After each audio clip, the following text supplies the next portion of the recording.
crowd was incredible today. The atmosphere was just tremendous. I was really looking forward to playing in front of our fans in the real game, and it's a total privilege to play at US Bank and play in front of the fan base we have, and it showed today. Just a great team win.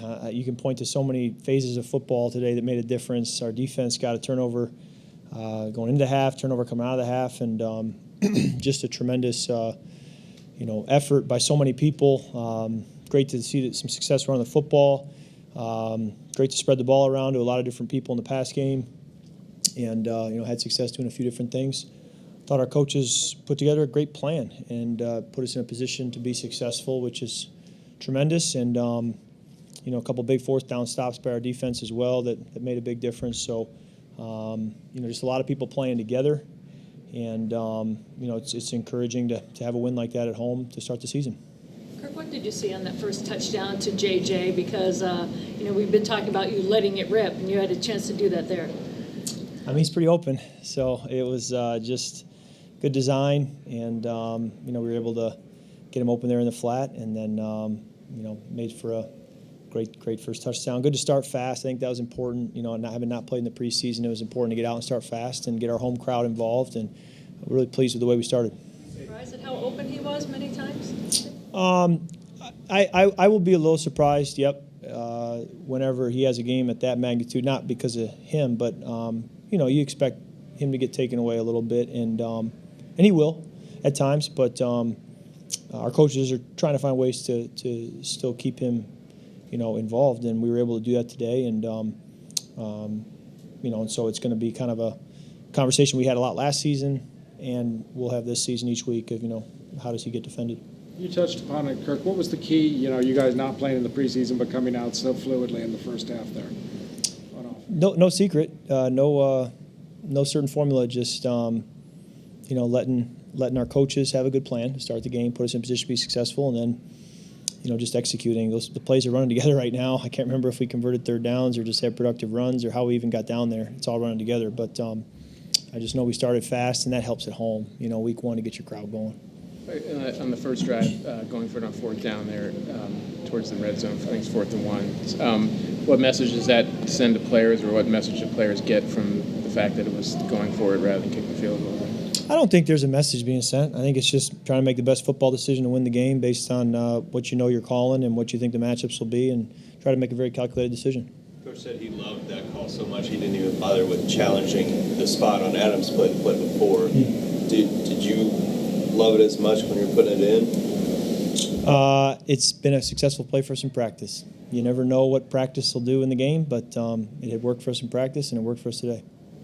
Hey, Kirk, it seemed like, were there times just with the way that they were covering and getting after you that you had to extend plays and then maybe find either it was Jefferson or other receivers down, kind of breaking off their routes and just ad-libbing and adapting to what you were seeing out there? It wasn't a lot of that today. It was probably more just needing to move, and they stayed on their routes, and I just kind of need to buy a tick to get away from somebody, and I'm going to go back. I always try to be pretty critical of how do you play better, and I think there's a few times where I could have taken off and run. I think I threw it away, but would have liked to, when I go back and watch the film, it'd be interesting to see how many times can I push forward and just take it off and run, even if it's only for a 4-yard gain. Just keep the clock running, get a positive play, and so try to avoid sacks by throwing the ball away, certainly, which is a good thing. But sometimes push forward. If you can avoid a hit, and try to get some yards. Kirk, you were asked about being an MVP candidate, but the crowd was chanting MVP for Justin Jefferson. Yes, they were. So is he an MVP candidate? If they made the decision after week 1, I would think he'd have to be in the conversation. There's a lot of weeks left, Chris. We're going to do this a lot more, you and me. Sit here and talk. You're probably going to have that seat right there in the front row. And oh, my goodness, I think back to week 1 when you're in week 15, 16, 17. It's a distant memory. So you win or lose, you kind of treat them like stages of the Tour de France. You just go back to, emptying the binder and start filling the next binder with the next game plan and try to get the next one. When Justin has the pre-snap movement, whether it's jet or whatever, what do you see that doing to the defense, if anything, before the play even starts? Didn't notice too much today. I think it does come down to each team, how they want to defend us or defend him. I think they did want to be aware of where he was. And, And then we want to be aware of how they're defending us and him. Kevin O'Connell mentioned that 21 personnel, particularly with C.J. Ham, was going to be a big part of this week's game plan. What did he allow the offense to do in this game? Well, I think the game, I have to go back and watch it to give you a really good answer. But I just think, what he does in the run game, paving a way for Dalvin and Alex, and his versatility. When you ask him to do other things than just lead block, he can do those things like catch the screen. And he's just very sharp, very well prepared, and you can count on him. And so he's been that player for us. We're very versatile, and we ask a lot of him, and we will continue to do that. That 64-yard pass to Jefferson, was that an example of like just buying a second, stepping up, keeping your eyes downfield, and finding him there? I think so. I think it's an example of that. I haven't watched the film of it, but yeah, I think I came out of the fake and just felt like I needed to slide. Your eyes are downfield, so you're just kind of feeling it. You're not really knowing what's going on, and you just try to slide and find the soft spot in the pocket. You know that the route hasn't declared yet, so you're thinking, I got a shot here. There's grass, and we'll see what that safety and corner do as I move. And then, what's great about Justin, among other things, is when you put it out there, he goes and gets it, and he has a big catch radius and can bring it in. What's it like just to be able to celebrate that first win with Coach? I mean, you only get one first win, so what's that like to be able to share that moment with him? Yeah, I think it's special to win at home, week one, divisional opponent. So it's a great start, and we have to just build on it. Did you do anything like give Coach the game ball or anything? Yeah, I did. I gave both him and Kwesi game balls, and believe strongly that everything kind of rises and falls on leadership, and those guys are our leaders. So we got to go where they take us. How unsurprised were you by what Daniil and Zadarius were able to do on the other end, just given what you've seen in practice? Yeah, and I played against Zadarius, and played against Daniil when I was in Washington. So, one coach said last year, he said, I would sell my soul for two great pass rushers, because he goes, as I've been around the league, you just see when you have two guys that can really roll and they stay healthy, the difference it makes in your success level in this league is significant. And so every team's looking, if you don't feel you have one, you draft one. And if you have them, you try to keep them. And it makes a difference. Kirk, have you ever presented a game ball to anybody in the locker room before? I don't think so. I think as you get further in the league, you kind of understand the drill maybe more than maybe when I was younger.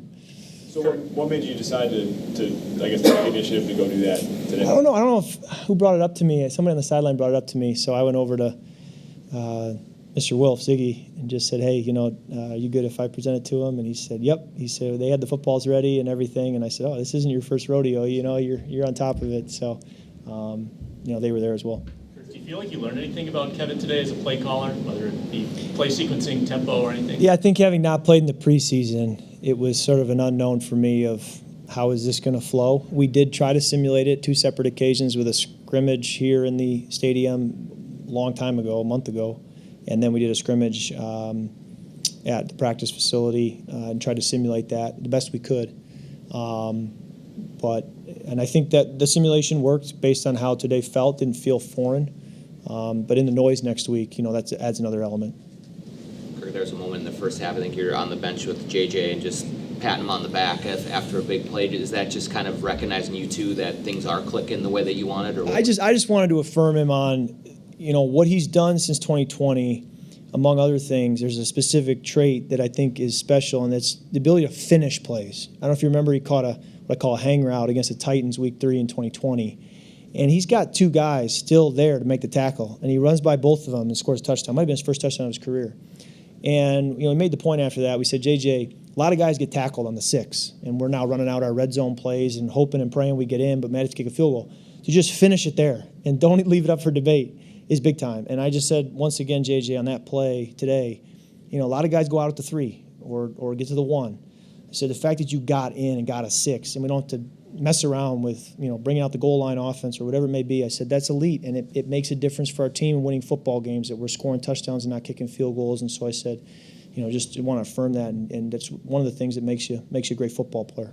Kirk Zadarius was talking about, of course, sacking Aaron Rodgers and how that felt, but he also brought up the fact that he had sacked you before, and that was sweet. Does he tease you about that, or?